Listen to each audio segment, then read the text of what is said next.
congratulate Coach Williams and Texas A&M. It's been a tough matchup for us. Been a tough matchup for me. Buzz does a great job, and systems do match up with each other, and the things that they do bother us a little bit. They do a great job of driving downhill. They do a great job, one-on-one attacking closeouts. They do a great job one-on-one in the post and attacking, and they just physically dominated us. You look at the boards. They get 24 offensive rebounds. We get 16 defensive rebounds. They physically manhandled us, and if this team is going to continue to win, we're going to run up against teams like Texas A&M, or like Florida, or like Duke, that are big and physical. And now, earlier in the year, we beat Houston, we beat Iowa State. Those teams were also pretty physical, but Texas A&M's physicality obviously dominated the game tonight.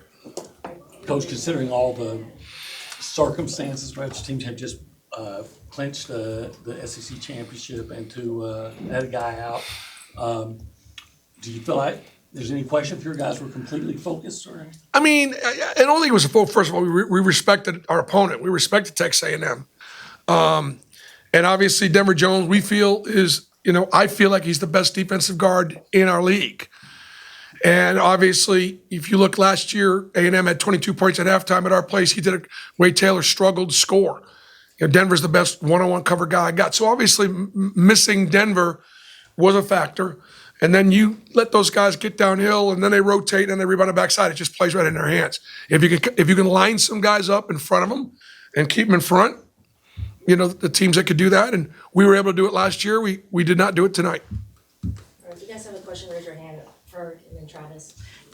Ferg and then Travis. Bruce, just following up on that with Denver. I mean, you guys know how valuable he is, obviously. But this game really showed just how valuable he is, especially on the perimeter. Yeah, we really missed his defense and missed his leadership, and he couldn't go. I mean, it wasn't like we're not saving. If he could have played, he was going to play. It was a game time decision, and I hope he was hoping that he could play through the pain because he doesn't have a bone bruise and he doesn't have a break. It's a soft tissue issue, and it's painful, and just didn't feel like he could push off the floor. So I hope he gets to feeling better.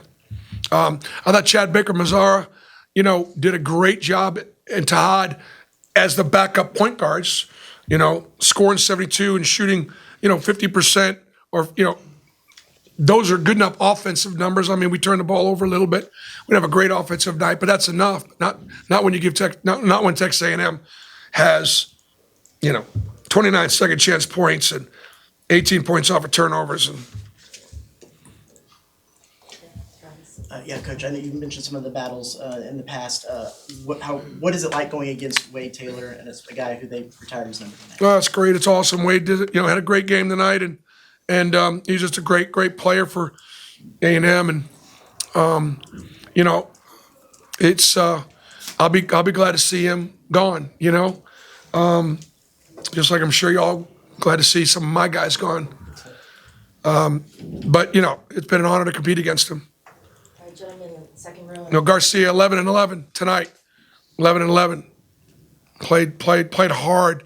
Not many teams outplay us or outwork us. That's been a pretty consistent thing for us. Texas A&M clearly did tonight. Clearly.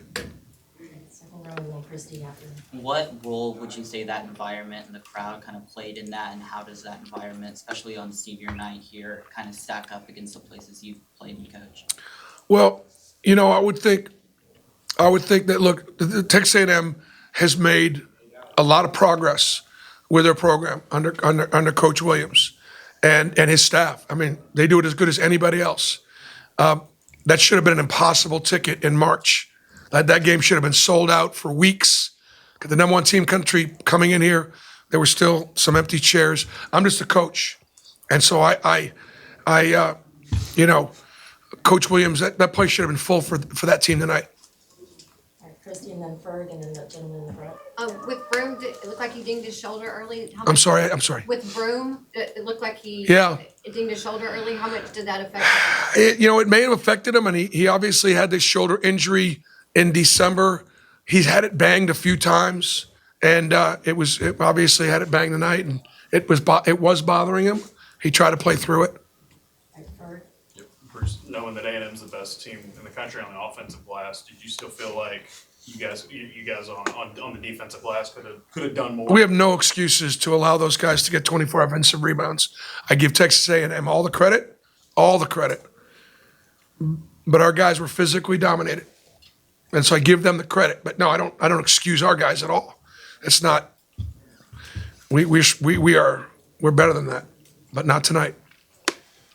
Coach, the last question kind of stole some of my thunder, but were you surprised at how efficient they were on offensively rebounding? I mean, they have the reputation, but to see it in person, were you kind of impressed with what they did? Yeah. No, I was impressed. They are the leading offensive rebounding team in the league. It's them or Florida. I'm not sure, but I think they are, and they really rely on that second shot offense. And so I don't think we drew one foul, like checking them out. Not one. We got called for holding them a few times, but so our front line got manhandled. Any more questions? One more. A&M had a couple of scoring droughts in the second half. Did you feel like at any point you guys were close to capturing momentum, and why do you feel like you guys maybe weren't able to?